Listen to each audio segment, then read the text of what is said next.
Good morning, dear respected Thai, dear brothers, dear sisters, dear noble community.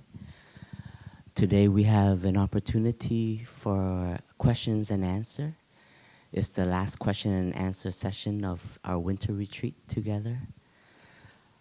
So if we have a question from the heart, a question about our practice, a question about our suffering, then we can take our time to come up one by one and sit on the chair that is provided and have a chance to ask our questions. And the brothers and sisters up here will share from our experience with the practice. So if any of us who has a question, you are more than you are more than welcome to come up and join the panel up here to ask your question. And if nobody comes up, we're just gonna drink tea.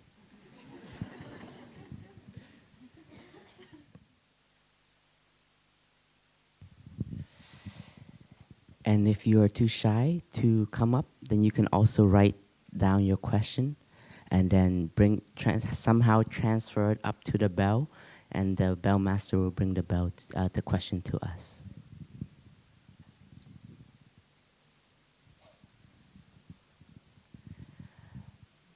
So dear Sangha, before we start, let us listen to 3 sound of the bell and come back to our breathing.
Dear respected Thai, dear community, today is January the 28th in the year 2018, and we are in our winter retreat. And this is the first question of today's question and answer.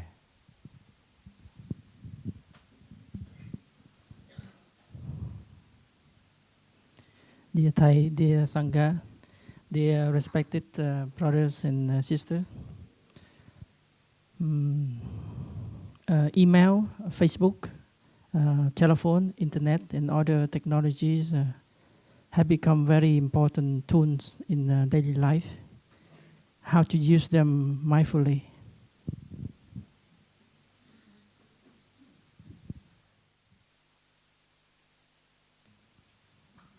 I think I'm the youngest on here, and I'm probably the most connected to also that world. Dear brothers, dear sisters, dear friends, thank you for this question.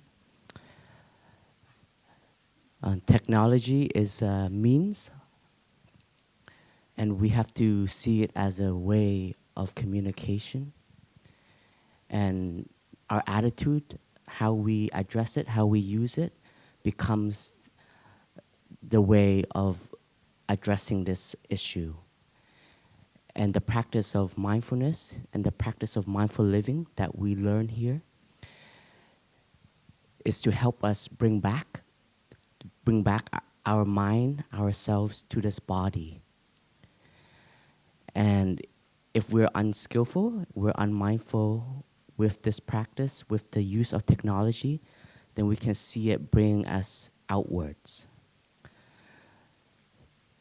So this is up to us. The tool is there, and we have to choose in our life how we want to use it. And we cannot give an excuse. That's why the practice is sometimes very challenging, because it comes back to how we use the instrument, how we use the technology. Some of the brothers and sisters and lay friends who come to Plum Village need a reminder, just like the practice. In the community here, we have mindful reminders. For example, the bell that happens from time to time, the clock that chimes in the dining hall. Sometimes just a friend, a monk or a nun walking past, they are reminders for us to come back to our practice.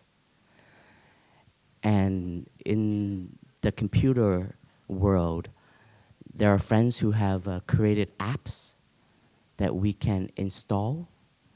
From time to time, we can adjust 15 minutes, 30 minutes, 1 hour for the bell to ring. And that time brings us back, gives us an opportunity to come back to our breathing. Breathing in, I know I am online. Breathing out, I am online.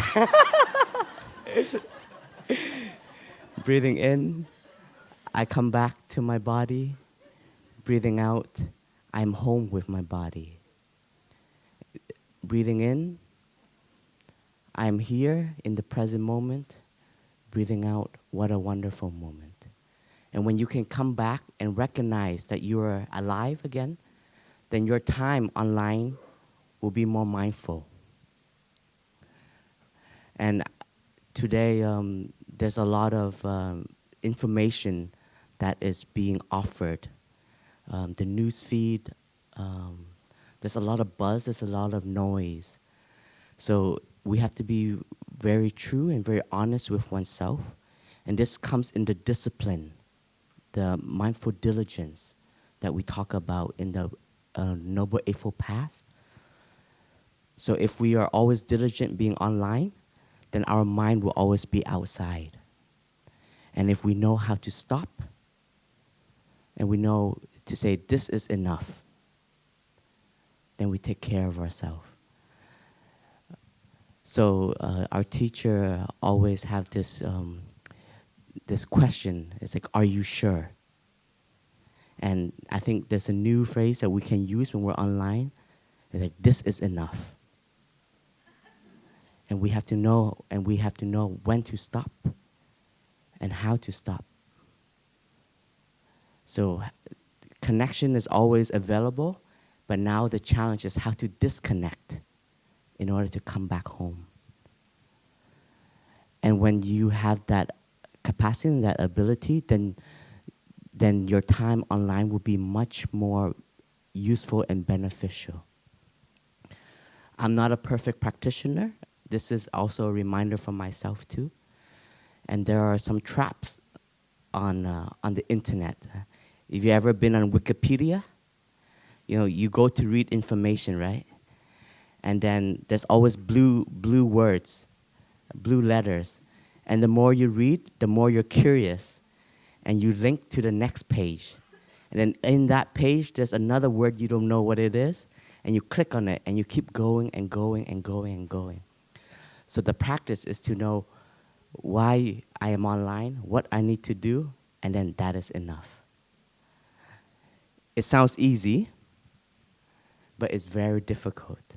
So therefore, if you can apply like a mindfulness bell on it from time to time, so it can help us come back to ourselves so that we know why we are online. Thank you, brother.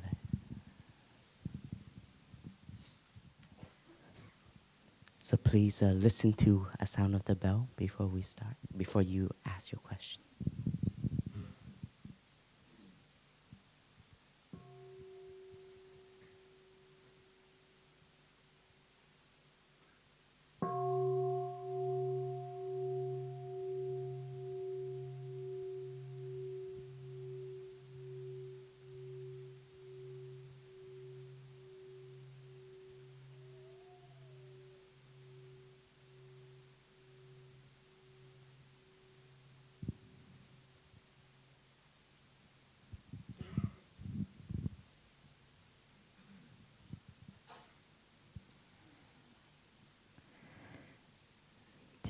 Dear Thai, dear community, I will speak in French. It's more easy for me, but you can answer in English.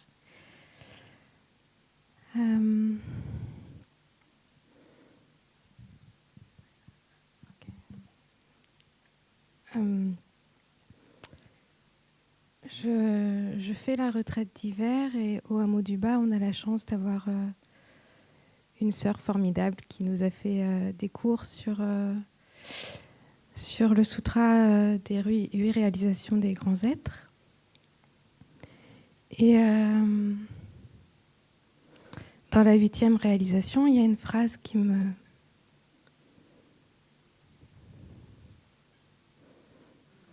touche.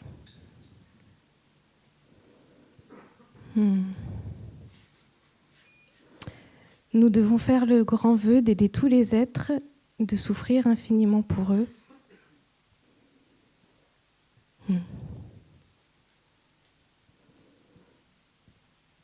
Et de les guider jusqu'au grand bonheur ultime. Ma question, j'en ai 3, mais elles sont très liées et elles sont courtes. Ma première question, c'est est-ce que vous avez, en tant que monastique, est-ce que vous avez l'aspiration de devenir des grands êtres ? Peut-être l'êtes-vous déjà. Et dans ce cas, est-ce que souffrir infiniment pour tous les êtres, c'est pas quelque chose qui vous fait un peu peur ?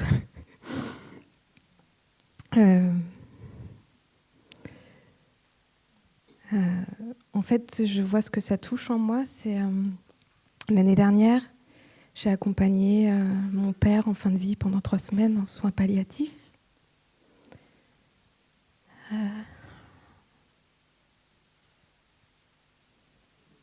Et j'avais envie d'être là pour ma famille, pour ma mère, pour mon père. J'ai été là, j'ai été présente. Mais mon père, qui avait très peur de mourir, ça se voyait dans ses yeux, nous rejetait beaucoup. Et je me suis sentie parfois inutile.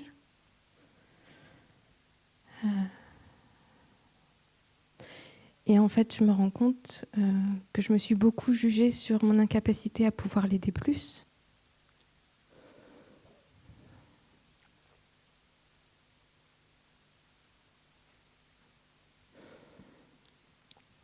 Ma dernière question, c'est donc...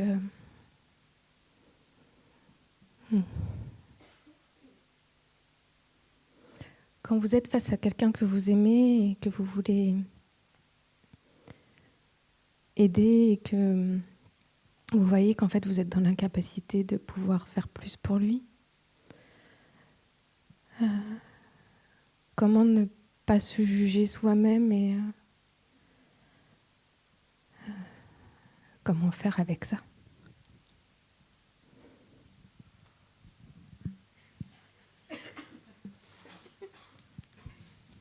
So, dear Thai, dear Sangha, dear brothers and sisters, in Lower Hamlet we have classes given by a sister, and during some classes we have learned on the sutra about the 8 realization of great beings. And in the last realization there is a sentence that strikes our friend.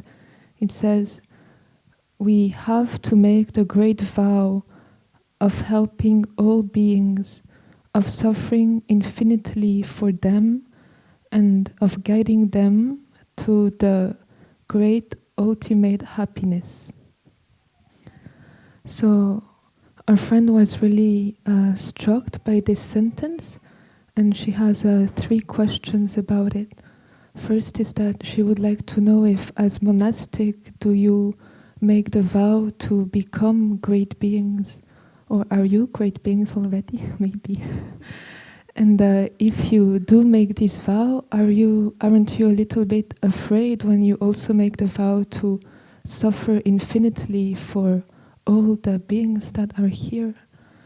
And last year, our friend had to accompany her dad when he was about to die and receiving the last cares in the hospital.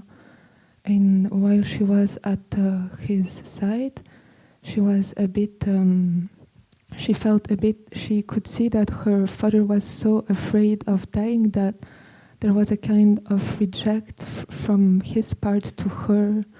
And so she felt very a bit hurt. And she also felt that she really wanted to help him, but she couldn't find a way. And so this leads to the third question, which is, when you are with someone you really love and you really want to help this person, but you're unable to do so, how do you deal with this situation, and how are you able not to judge yourself about not being able to help this person more? Thank you so much.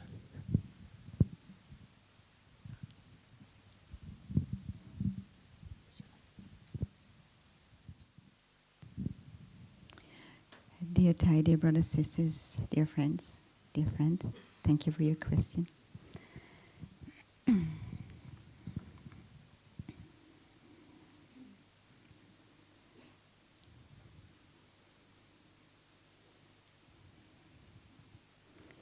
Your question, many facets.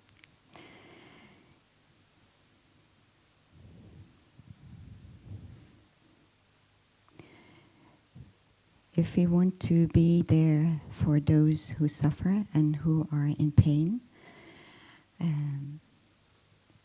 we have to be able to be with our own pain and our own suffering first.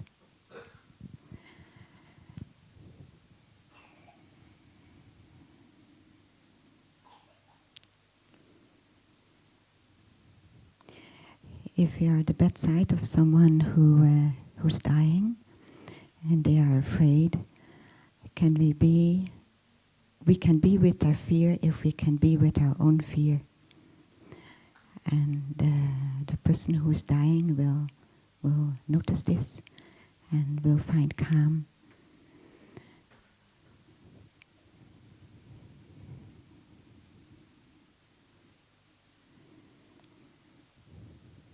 Sometimes we don't need to do anything, just to sit.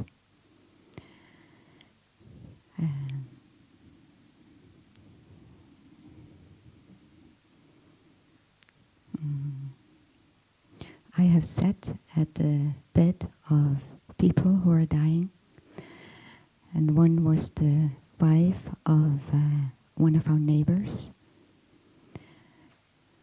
And this was before I came to Plum Village, but already practicing. And I had a little practice center. There were 3 of us. And the neighbor used to come, and whenever he needed to go to the town, he used to come and ask the other sister, one of the other sisters or myself, to come and be with his wife. And one day he said, I don't know what you do, but Lucy, his wife, is very calm when either one of you is there. I don't know what you do. So I asked the other sister, what do you do? And she said, nothing. She said, I just am with her. And I asked her, are you afraid? And she said, no. I said, neither am I. You know? We didn't speak very much with our neighbor. We were, when she wanted to speak, yes, but otherwise we were just there. Yes. Whether she was peaceful, sometimes she was agitated when we came, and we would just be there and not even try to calm her, but just be there, maybe hold her hand. Yeah. And there is also something that the way we are, for instance, with somebody, or what we do in our life, it's all based on causes and conditions. We are as we are right now because of many causes and conditions.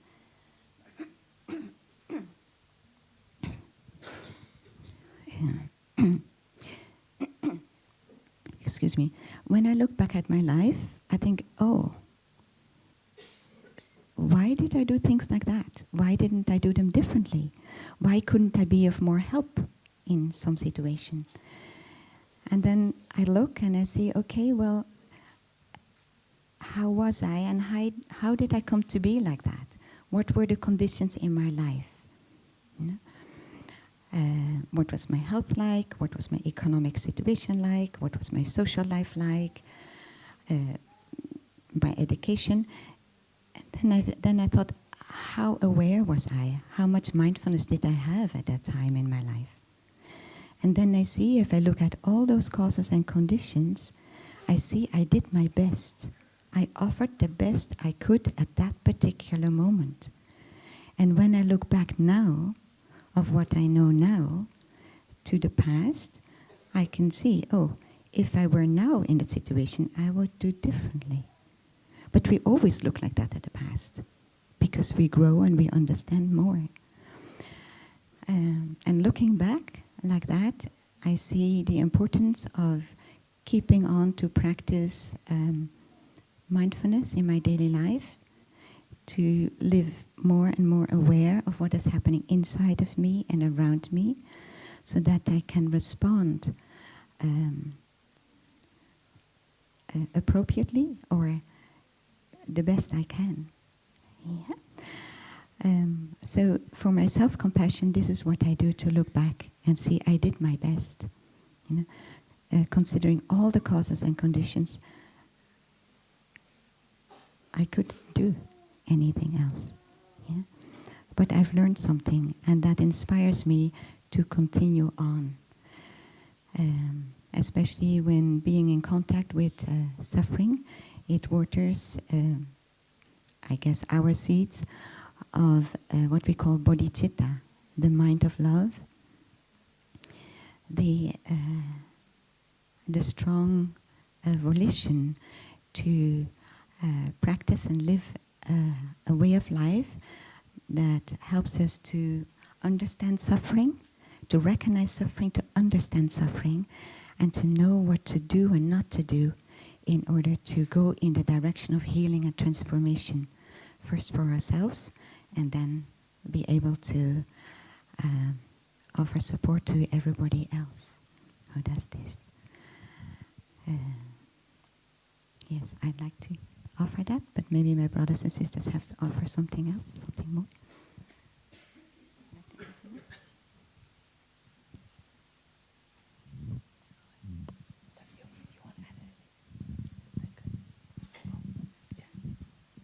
Yeah.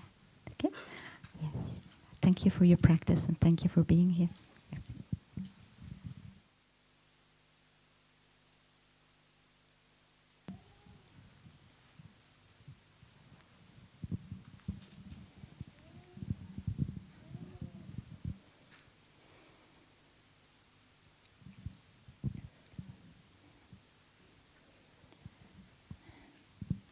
Dear Thai, dear community,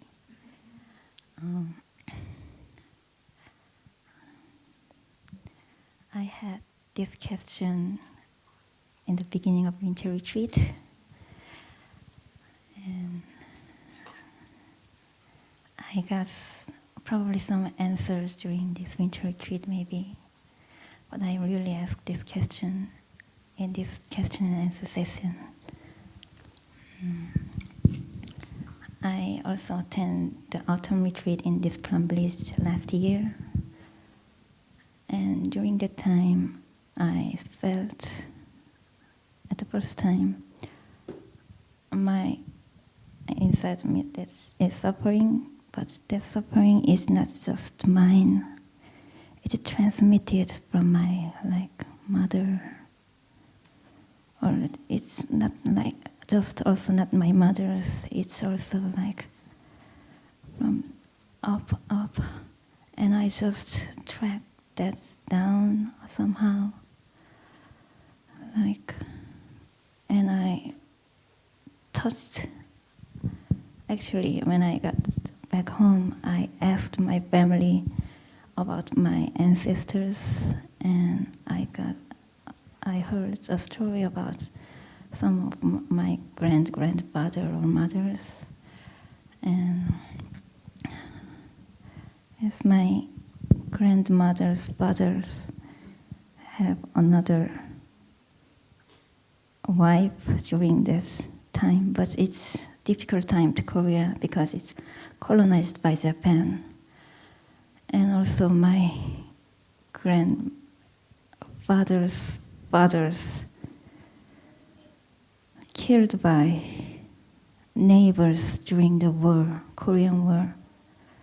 But it's not from the North Korea, it's just by their neighbors. And his brother just dies like by bombed. And that kind of things I felt they cannot handle that tragedy or suffering in their life, and it's just come. And but when I met that kind of like war situation, that tragedy, I felt it's like a really huge, and I like hopefully like how can I a little overwhelmed to like embrace it or like feel their like suffering or like embrace it or understand the others, like not blame the Japan or like blame the North Korea or like make them enemies or evil. Just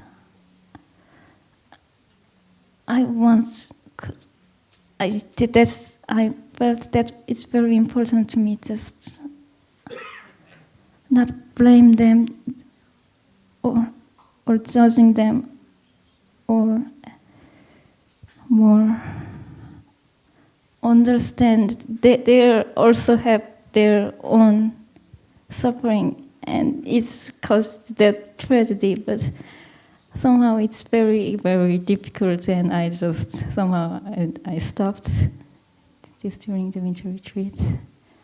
Was there any kind of advice or help that?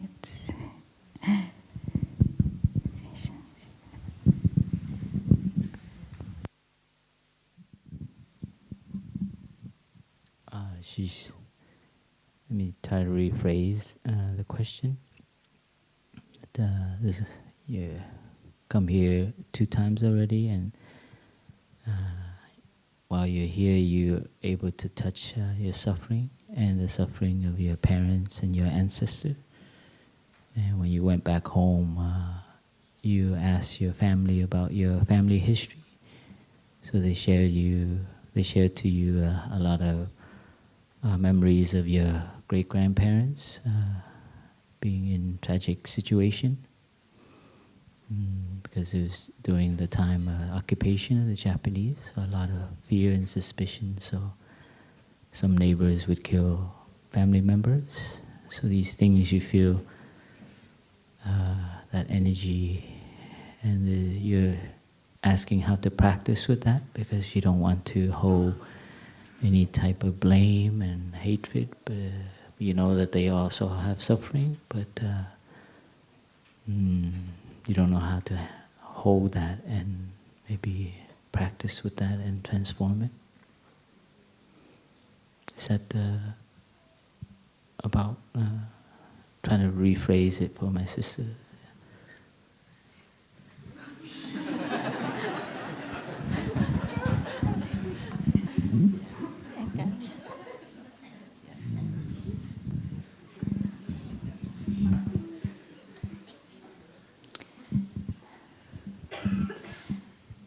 First of all, I see that you're very lucky that you were not directly, experience the war yourself, and that this suffering that you felt was a transmission, maybe the painful experiences that your ancestors had felt.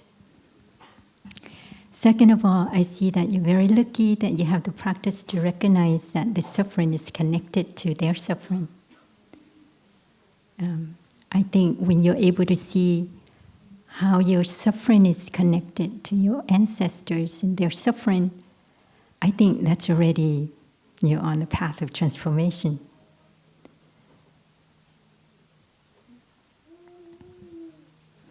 There's certain kind of sufferings, especially the ones that's transmitted, like it's in every cell of our body. It's really hard to pinpoint. It's really hard to work with. And for me, sometimes I feel like it would take me a lifetime to transform this kind of suffering. So be patient with yourself. One retreat would not transform it completely. Although, I'm sure when you are able to see the root of it, then that suffering no longer has the power to overwhelm you.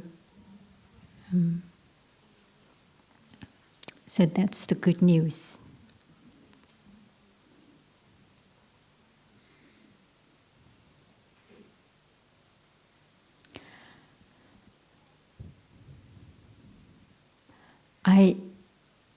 There are many ways,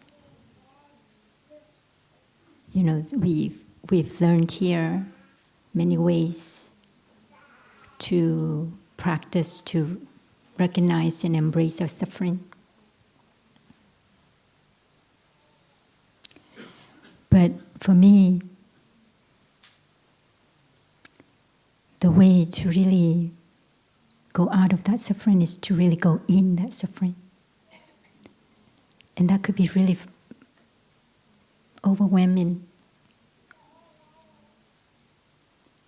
To go in and to experience it, what it is. Maybe to invite the Buddha to come in.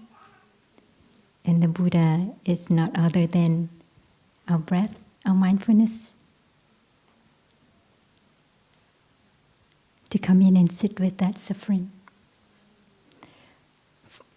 It might be overwhelming, but it wouldn't kill you. Because sometimes it could be really scary to think of facing directly our suffering. But I guarantee you, when you go in and you sit, it won't kill you. Especially if you have the Buddha with you. If you have the Sangha with you, you are in the middle of the Sangha. You have the environment that's very conducive to help you embrace, face, and work what you need to work with. And you have the tools too.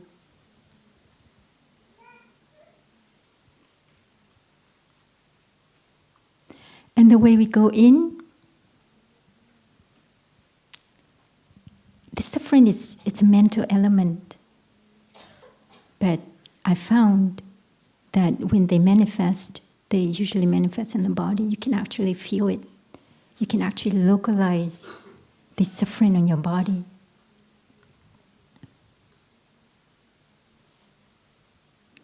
Go to the part that feels painful or constricted or tight. Where is it in your body? And then breathe through that part that feels painful, constricted, or tight. Because that may be where your suffering is manifesting.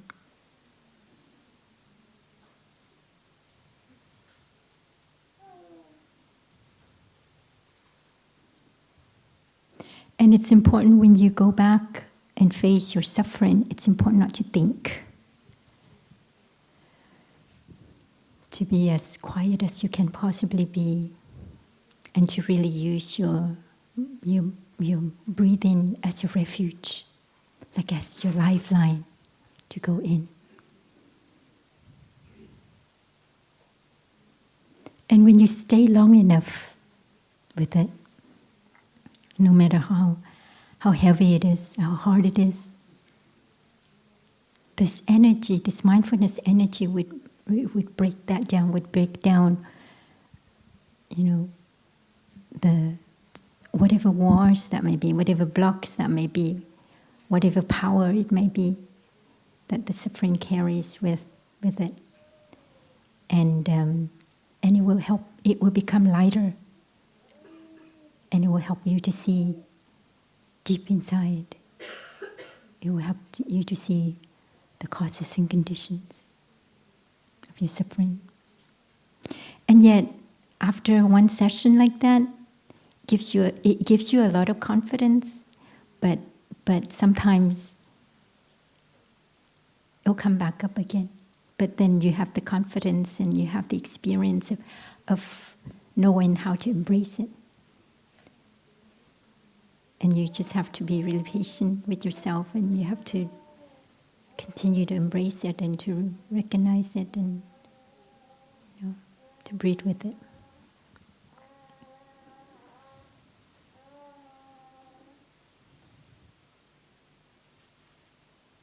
So the practice of breathing is very important.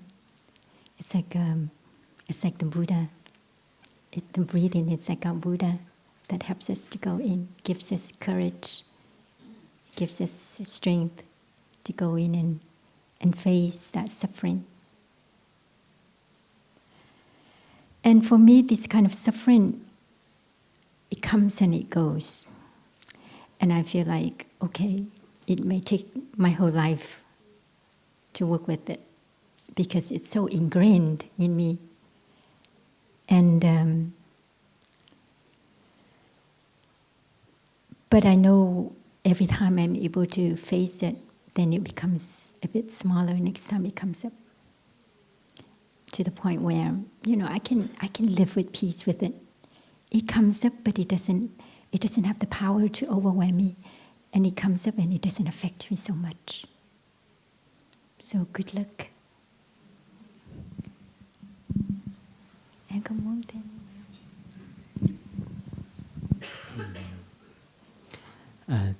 Dear Thai, dear Sangha, I think we all have a certain amount of suffering when we're here. I think that's what brought us here. So thank you, suffering. Who is here don't have some suffering? I just want to clarify that on the path of transformation and healing, we have to be careful to not bring up too much that we cannot handle. So you go to a therapist, you go to your family, but be careful only when you feel spacious and happy and joyful inside enough to start digging up your history. You have to be a happy person, someone who has nourishment. So healing is not just about finding out what happened to me in my past only, but it's also finding ways to nourish yourself with the present moment, with the flowers, the day. Every day you wake up and you're alive. And that has become, because to heal and to transform, you need energy. So this is something we need to be very clear about, that we have to create new habits for ourselves. So it's not all about suffering. And Thai emphasizes all the time, suffering is not enough. As when he says that, that means we have to practice to find ways to nourish ourselves. Whether it's with our own, in the forest, in nature, in meditation, in peace, in stillness, or with the Sangha, with wholesome friends that nourish. So they become our nourishment. And they give us energy, wholesome, healing energy that we can use for insight, deep looking, so we can understand more about our past, the people who make us suffer. When we have insight, it liberates us. So the path of practice is to find enough joy, peace, so you can look deeply and look with compassion, look with clarity, and not about you only, about the entire planet, right? So the insight of into being, looking with that eye. And the other is to have that energy so you can heal. So sometimes healing, you don't need to do anything. So it's a new neural pathway. When you find nourishment, when you find other ways, those pathways, those ways of thinking no longer arise.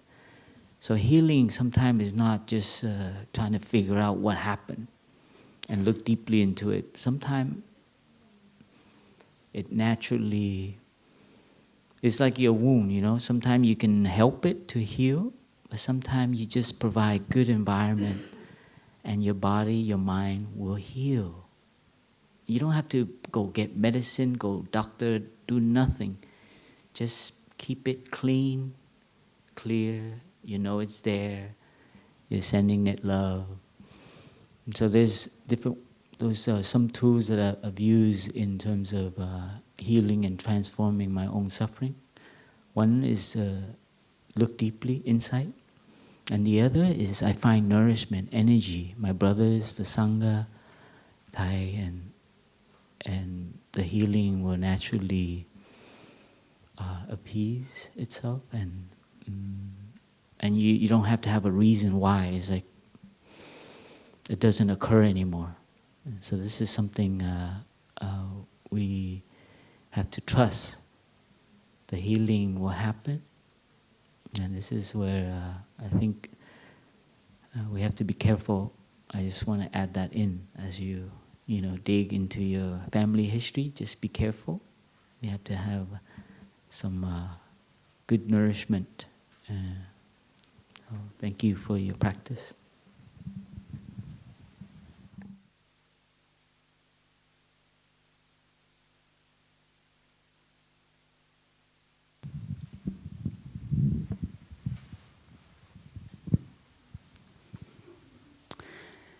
Dear Thai, dear brothers, dear sisters, dear friends.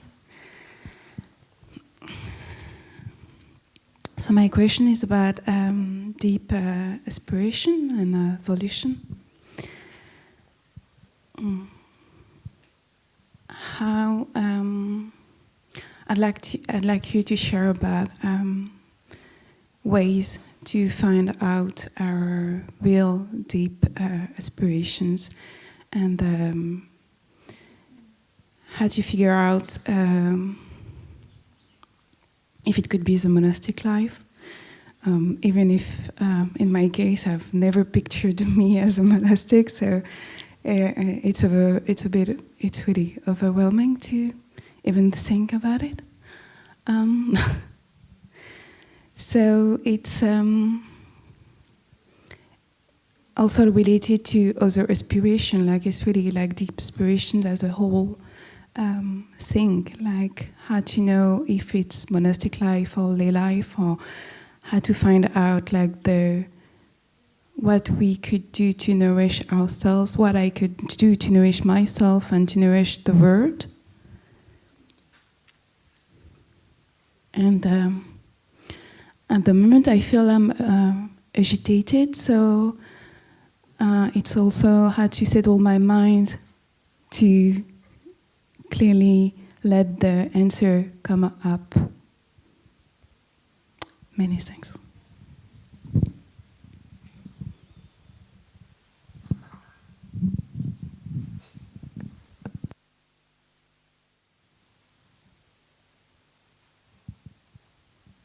Dear respected Thai, dear brothers, dear sisters, dear friends, thank you for your question.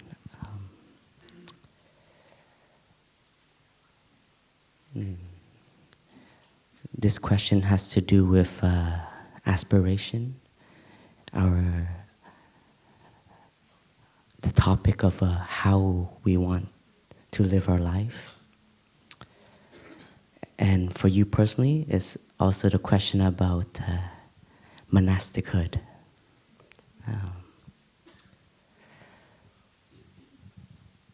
I think one thing that I recognize in your question is that you have the aspiration to nourish goodness inside in order to bring goodness outside.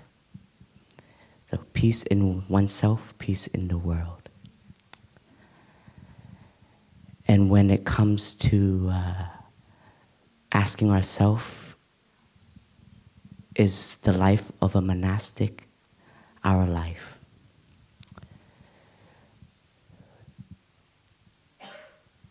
When you think of this question and you have to see inside, what does it bring up?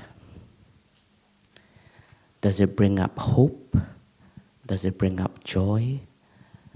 Does it bring up meaningful experiences?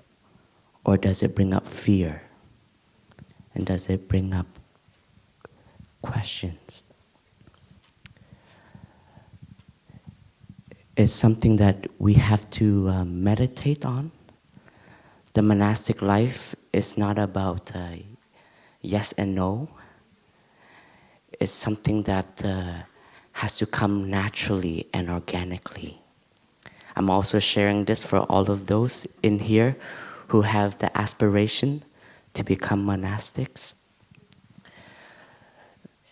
There's a seed inside of us. Everyone has it, the seed of awakening. And when we come to the monastery, the seed manifests. And sometimes it manifests in the form of wanting to commit our whole life to this path. And there's one thing I can say as a monk and as a nun for my sisters, is that when you become a monastic, every day you get nourished by this environment. And every day you are being watered by the seeds of growth in compassion, in love, in ways of coming back, recognizing yourself, recognizing your suffering, and at the same time, learn to live more harmoniously with oneself and with the community. And when the seed manifests strong, it's kind of like when you're in love. And when every day you think, I have to become a monk, I have to become a nun. That's when the seed is ripe, and it's very organic though. You don't force it. It just tells you. And when you think of it, it gives you energy. It gives you energy to practice. It gives you energy to commit.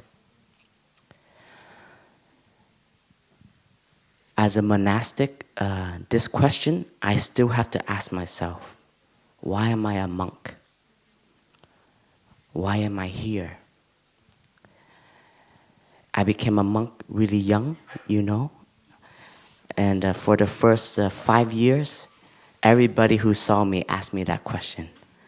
Brother, you're so young, why are you a monk? Brother, you are so young, why are you a monk? And I wanted to wear a sign that said, because I'm happy. And that's the truth.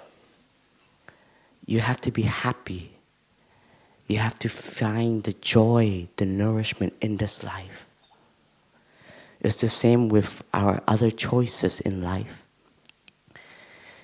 If we find something that brings us joy and happiness to us in our daily life, then that is something worth committing to.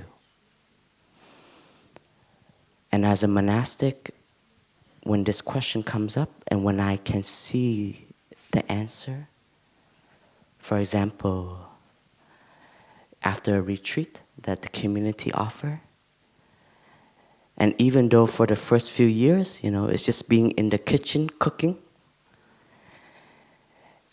but being able to offer a mindful meal to friends who come, giving them an experience that's saying, vegetarian is actually pretty good. That is my contribution. That is my little way of changing the world.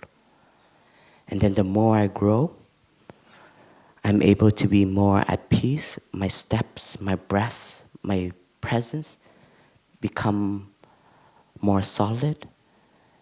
And I can see people take refuge in me. And how I share, how I be with them can change also their way of life. That another element, this is why I am a monastic. So you have to see the fruit of your practice. You have to see the fruit of why you are a monastic, why you practice as a lay practitioner. Right? I think as a lay practitioner, you also have to ask, why am I breathing? Why am I here in Plum Village? Right?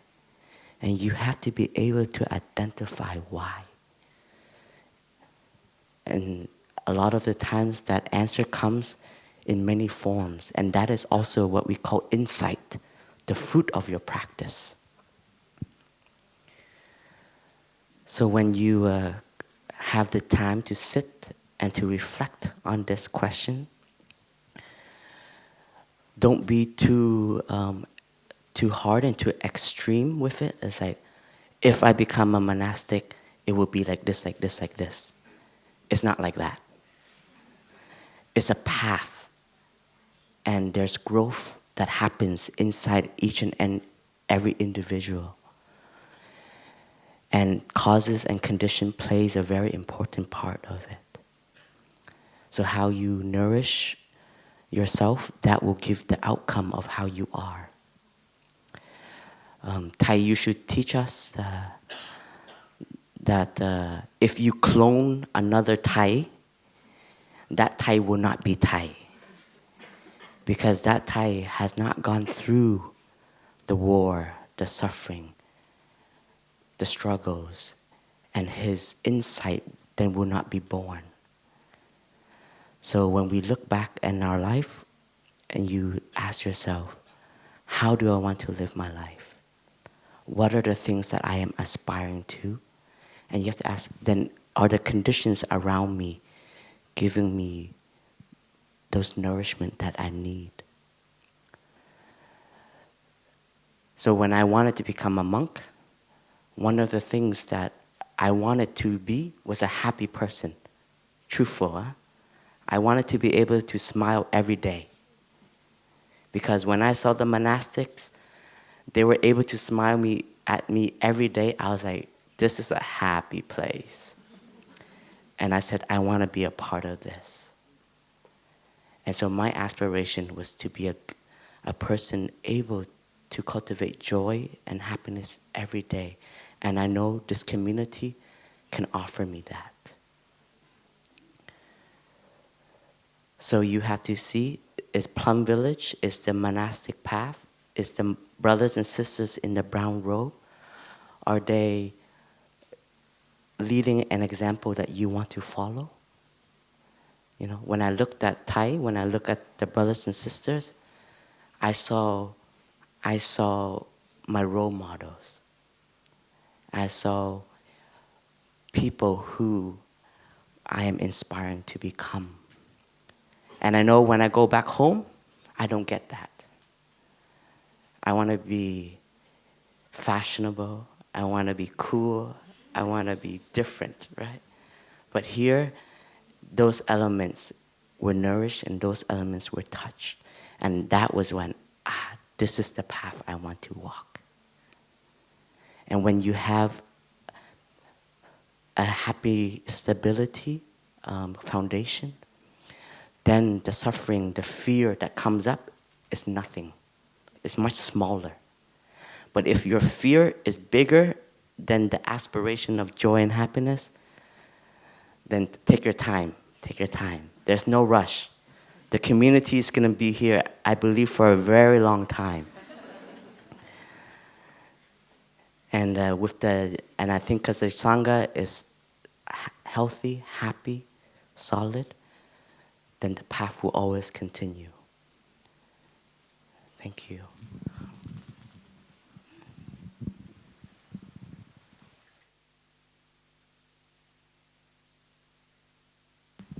There's a written question I'd like to read, and then we can listen to one sound the bell for our brothers or sisters to answer.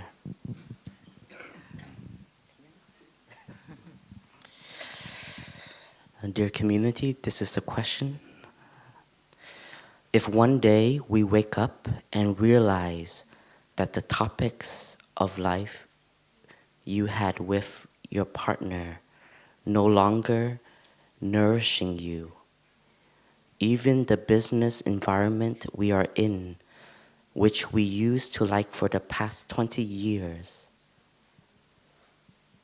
I and we know that it's difficult to change them.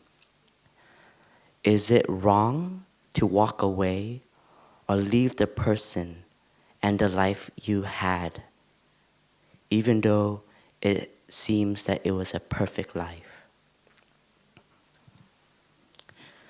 The feeling of guilt and sorry is there if we were to leave. And this is the question. We can listen to one sound of the bell.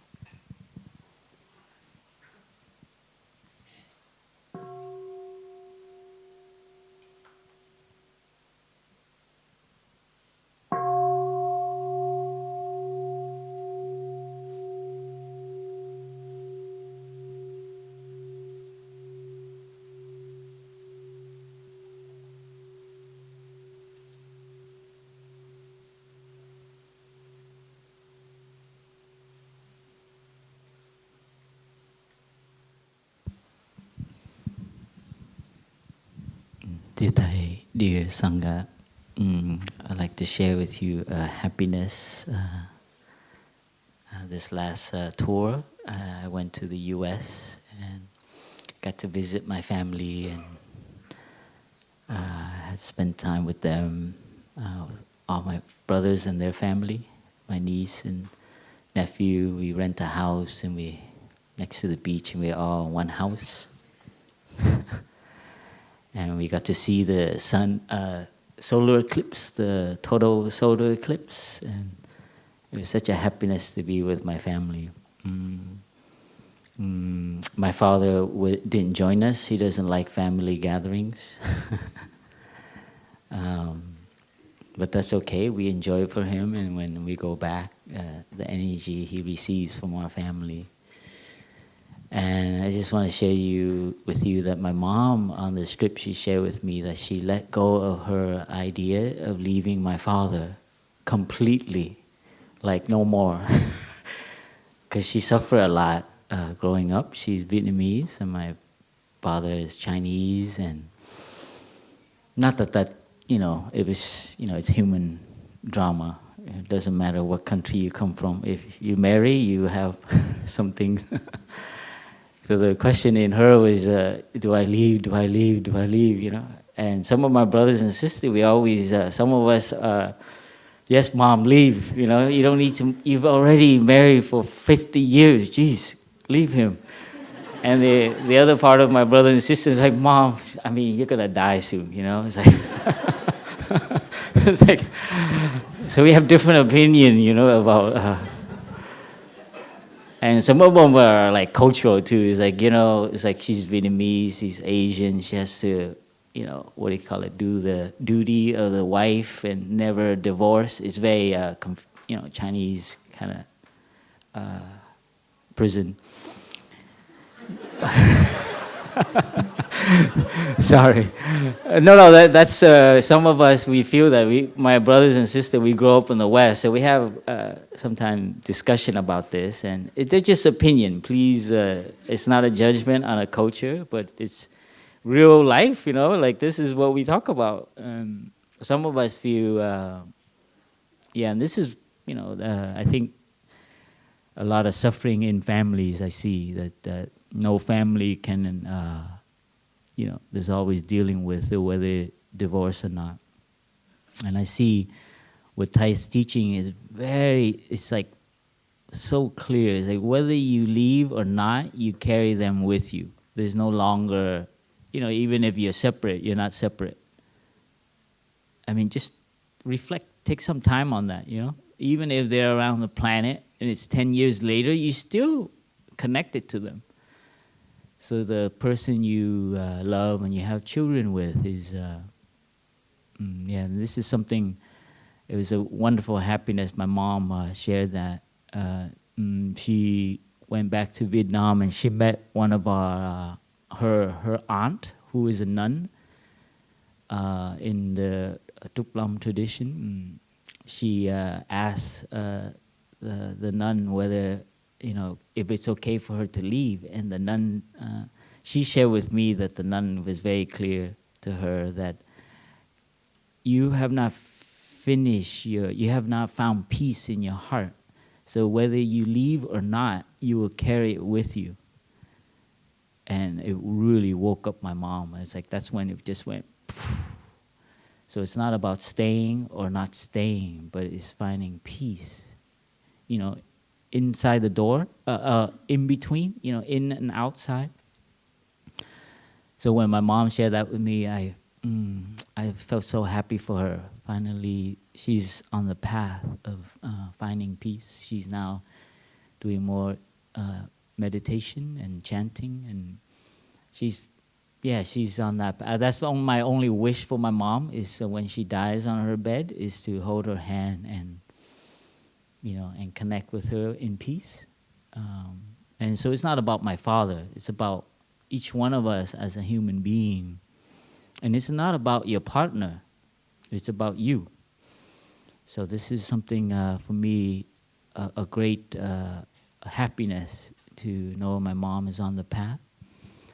So what I'm sharing is each one have to, when we're on the path, it's no longer my thing and your thing. It is our thing. And so we have to also see that. Whether you leave or not, is not the question. They are still part of your life, and somehow you're co-responsible now. And that's just people but people strangers as well. So when we're on the path, that's something I see important for us to, because you will carry that with you. That kind of guilt, the kind of, always, it's unresolved, whatever that is. So this is something I invite you to look at, to what is it? I mean, is troubles, disagreement? Is there something we can renew? Is it something still possible? So these things are not about whether you stay or not stay, you see? I'm trying to make a distinction. Even if you leave and you divorce, or you just have an agreement, you live in different parts of the city, you can still support each other. You can still, it's a life journey, not about some paper and convention in this society that say, now you're together, now you're not together. Human minds don't work like that. Everything we experience is part of us, especially people you love and you commit to. And so for me, that's what my experience with my mother, I see. And she's now finding some new fruits. I recently talked to her, and she said, my sitting meditation, it really works. When I do chanting, Father is much more peaceful. Like, Mom, it's probably you affecting the room in the house, and, it's how she looks at it, But isn't that wonderful? When you're finding the peace, all of a sudden you think that there's something magic happening. But I say, Mom, if you believe it, I believe you. It's great. And so I think it's about finding peace within yourself. And so how you share with your partner, the separation, there is no separation. You don't speak like that. You speak in terms of love, understanding, and growing. What is the difficulty? Can we look at this together, and can we help each other on this? So in a way, finding a different way of looking at it, rather than separate or not separate, but let's work this out. I know maybe we're not going to be together, but what is it? Why is it? So you see the path? The Dharmic path is not about that. So when Thầy write the calligraphy, happiness and suffering is not an individual matter. It's not about staying or not staying. It's about dealing with each other on the path of healing and transformation. And so if you can look at your partner not as, husband, partner, or that kind of contract, that is just get rid of that. See yourself as two human beings trying to understand, to love, and there are difficulties. I've seen that enough in my own family and in other families. And there's always that question. So I just want to introduce another way of looking at it, where it's that connection is always there, and how do you cultivate that? If you don't have that resolve or find peace with it and leave in harmony, if you decide to leave, then you will just carry that into your next relationship. And this, is the pattern. So it's a chance for you to look within yourself, in your childhood, in your wounds. These things are triggered by this situation. And just one additional thing, aspiration, when you make a commitment, is something you need to take care of. It's not something like, I do, yeah? It doesn't work like that. Even when you become a monk, you got to take care of it, or it goes, maybe, it's time to go. So it's the same. Aspiration is not like you make, every new year, I will do it. But you don't take care of it. So the path, the future, the relationship is, when my brother Pháp always says, is organic. That means you got to take responsibility. Each day, what are you thinking about? Each day, what are your aspiration? So in a relationship, it's the same thing. And when you make a commitment, so maybe you look at that. Maybe you didn't take care of it. It was nice, beautiful plant. You bring home your commitment, but you guys just left the plant there on the table, and you were too busy, right? And the plant, what happened? So this is an addition to all of us. We make aspiration, and it is not fixed. It is a living thing. Remember. So what do you do every day to nourish it? And it grows bigger as your understanding, as your awareness, as your insight grow bigger, as the plant grow bigger. So that's just add in there in terms of aspiration. Even monks and nuns, we leave our trees, our bushes, sometimes a little bit moldy, and we have to take care of it. Yeah. So thank you for your question.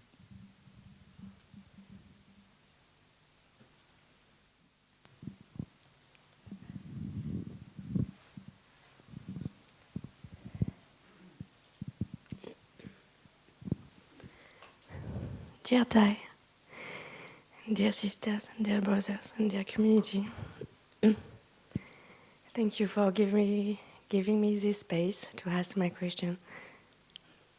I'm happy because usually there is a line and I never have a chance to go, but yeah.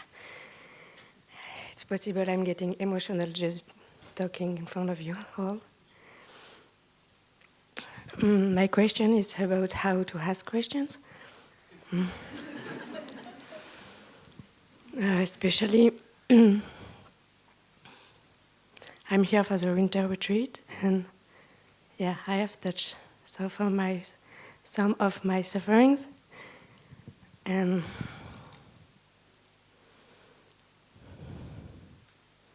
I have linked some of them with my relation with my parents and with my father. And listening to you, you seems to have ease to speak with your parents, and I'm wondering how I have some questions to ask them, but I don't know how.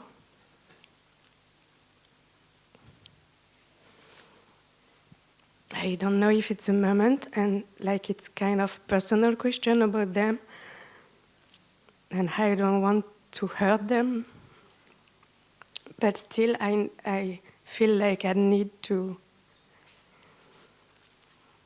know some more about their feelings, especially when I was a child,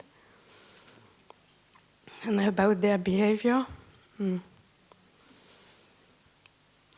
So yeah, I am thinking about asking them, but I'm not sure.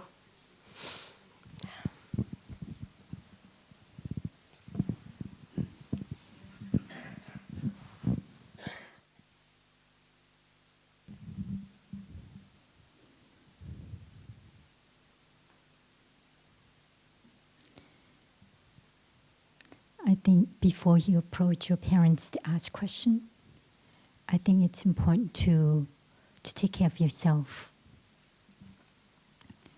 And you have to accept yourself and accept them. I think it would be really hard to approach them and ask the question when you're not yet able to accept them and accept yourself. Because I don't know if you're ready to listen to the answer. So we always have to start with ourselves. We have to start embracing our suffering, cultivating joy and happiness in our life, so that we have some freshness and some stability in ourselves in order to accept whatever it is that unfolds in ourselves as well as in the relationship. And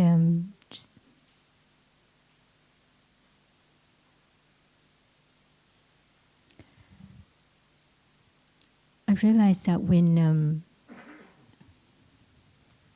I look at a sister, and I ask questions. Sometimes the answer, there may not even be clear with the answer, because they don't have, if they are not at a place to practice to understand themselves, they don't have that clarity to really understand their own suffering.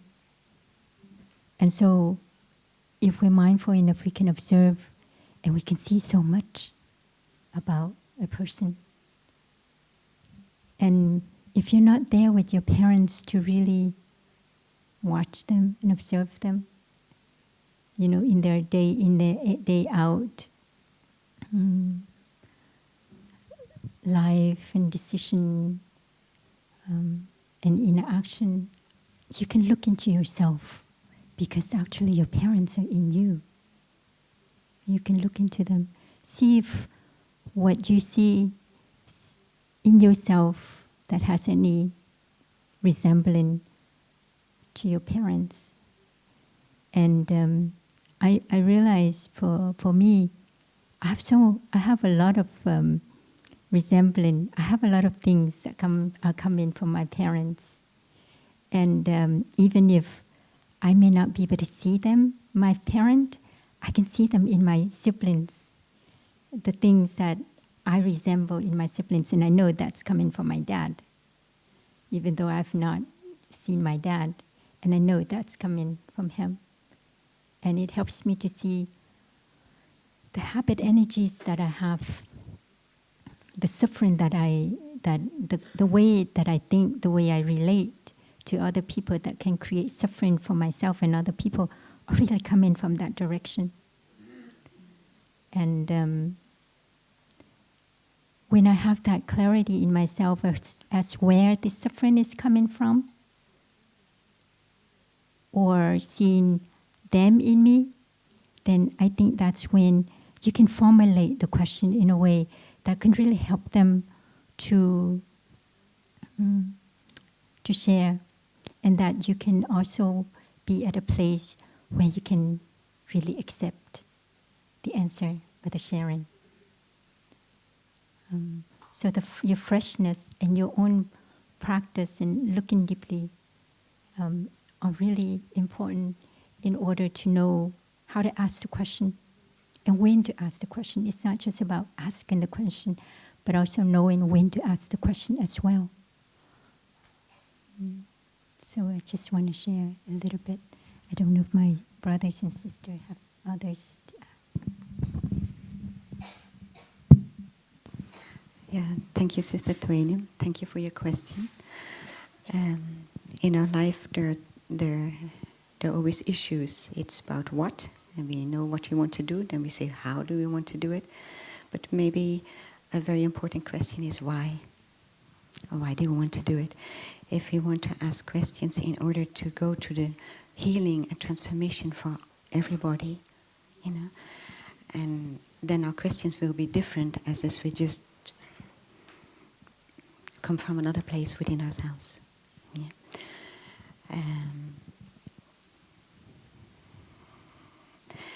And then what's very much what Sister Twainium said, to ask a question, if you want to go into direction of healing and transformation, Brother Fabian also said, we need a ground. It needs to stand on something.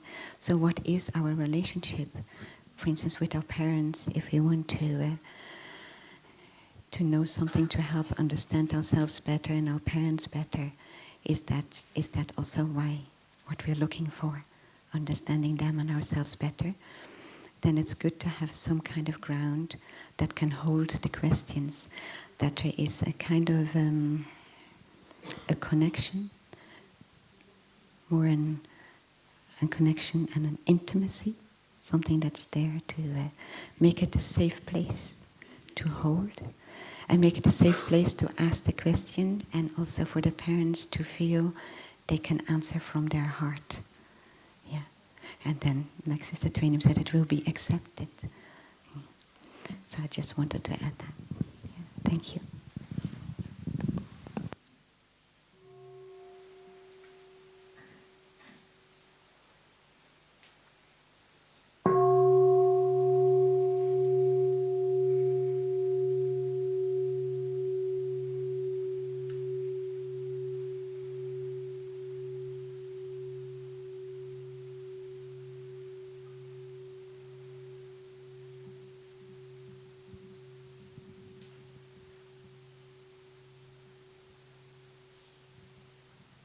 And this is the last question.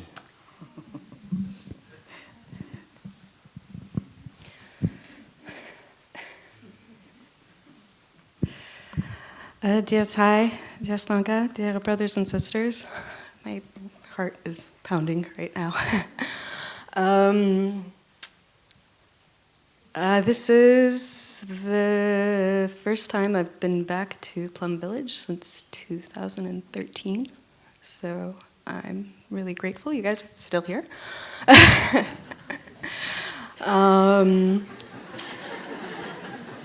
cool.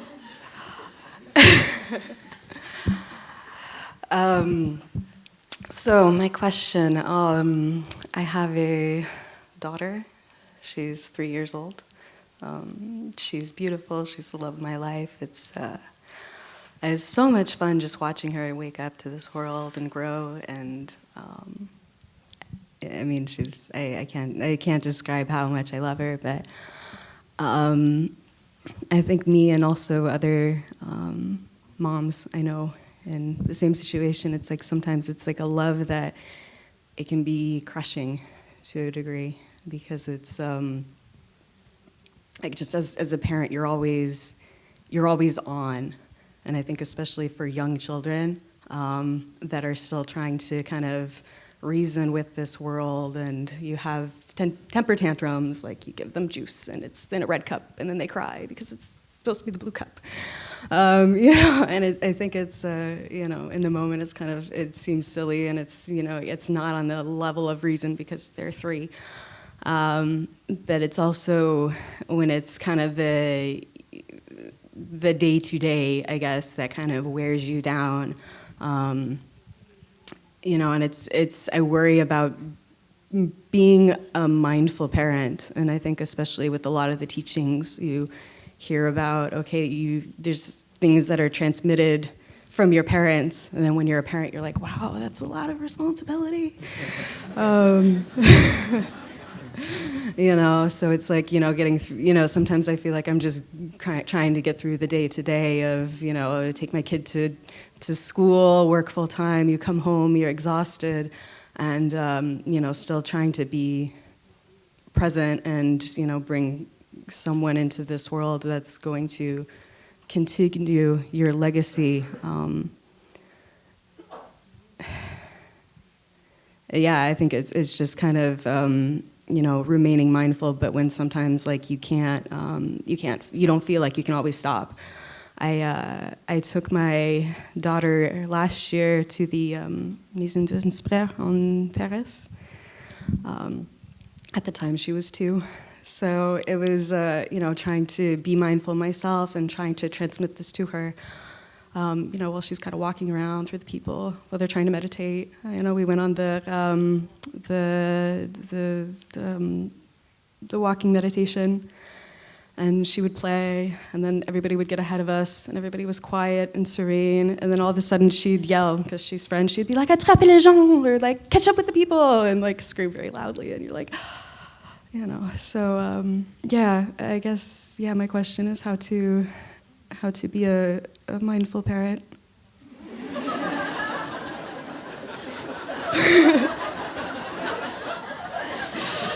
So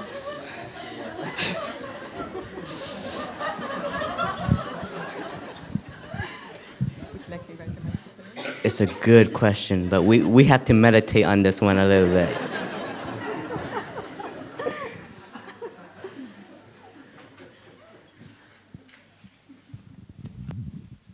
First off, thank you for being a mother. Every summer we have family retreat. I have that as a meditation, a gratitude to the fathers and the mothers who, especially the mother, the love that you have for your child, and how grateful I am when I see the mother there in Plum Village. And their child is somewhere, they don't care.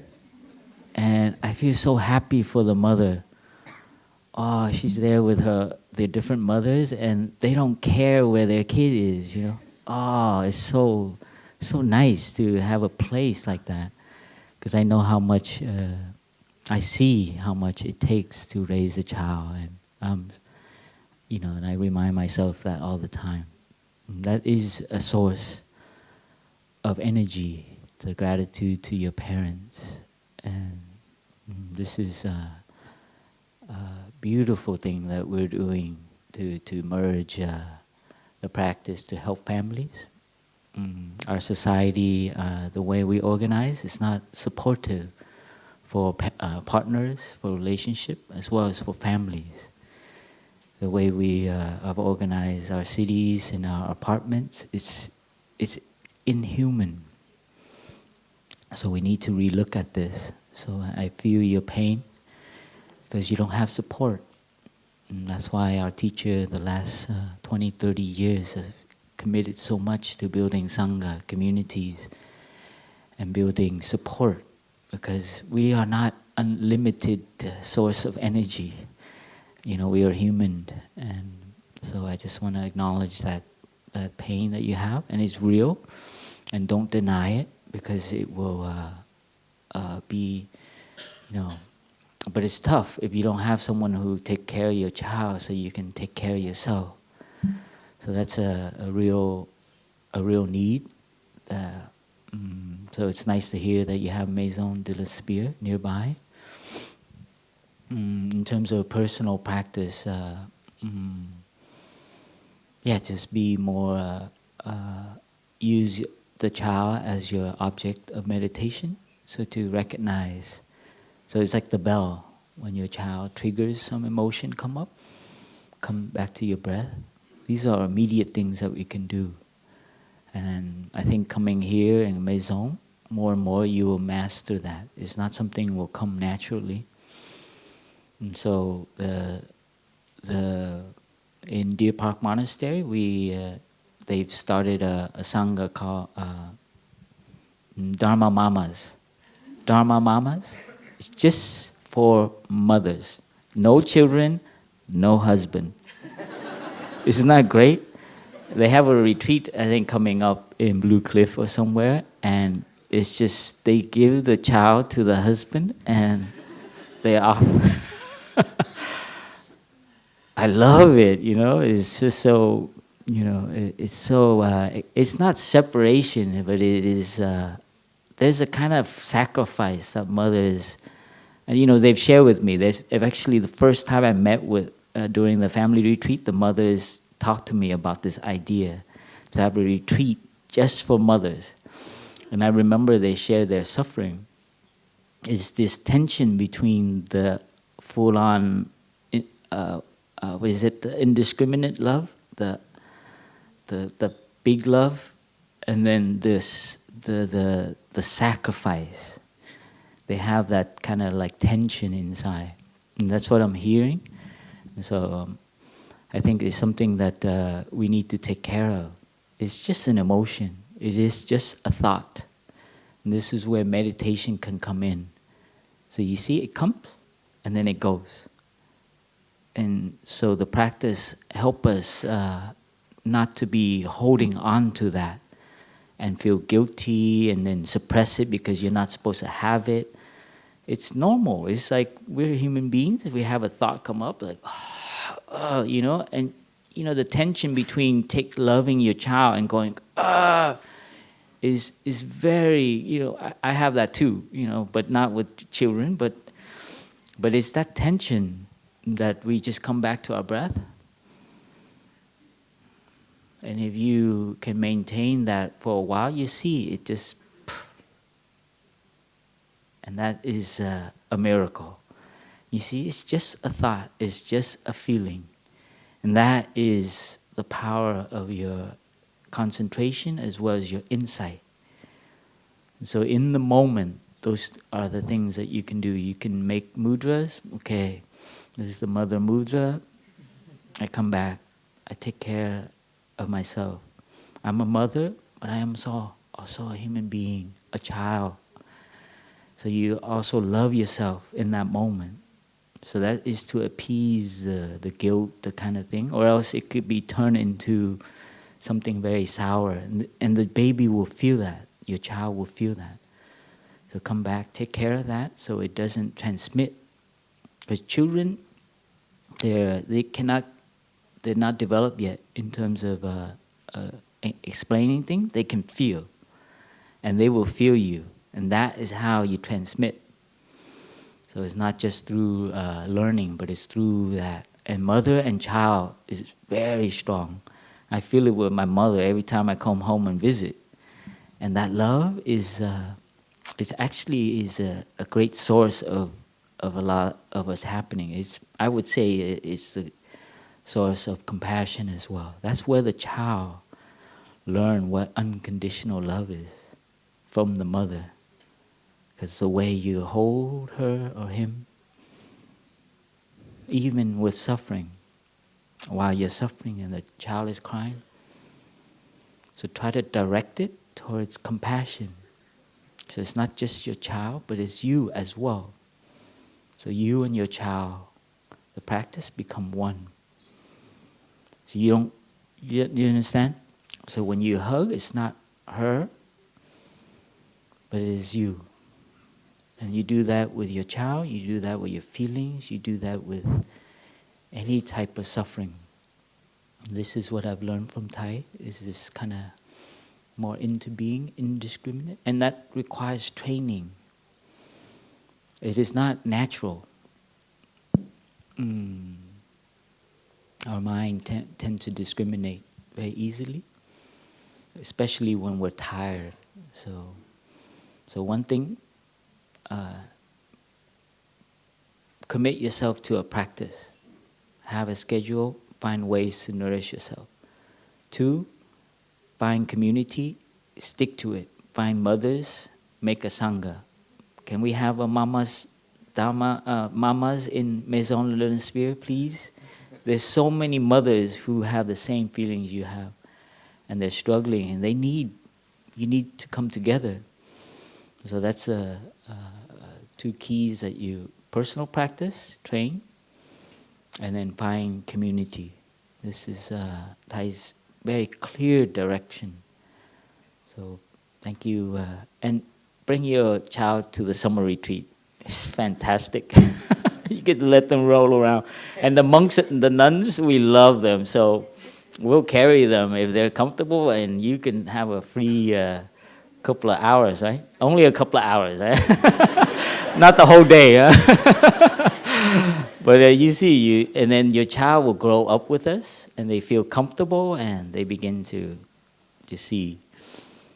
And so we hope to see you this summer. Yeah, and take care of yourself.